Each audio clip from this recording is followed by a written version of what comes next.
Безидејноста на ВМРО ДПМН да реши барем еден вистински проблем на граѓаните и нивната тотална неспособност и немоќ да се надпроверуваат со градоначалниците на СДСМ преку предлози и проекти добива крајно загрижувачки димензии.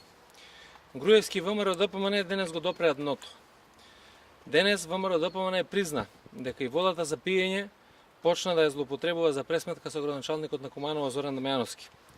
Ако до вчера мислевме дека има технички и објективни причини заради кои прекина доторот на вода од водостопанство Кумановско-Липковско поле до јавното комунално претпријатие Водовод од Куманово, денес излегува на виделе на вистинските причини. Сега стана јасно зошто пред неполн месец владата и Груевски и ВМРО ДПМН си постави нов свој кадар за директор на јавното претпријатие Водостопанство Кумановско-Липковско поле.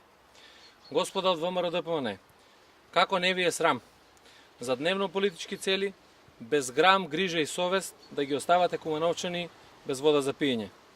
И сосема на крајот, сакам јавно да го прашам македонскиот премиер, кој политички интерес и функција е поважен од здравието и животот на граѓаните на општина Куманово?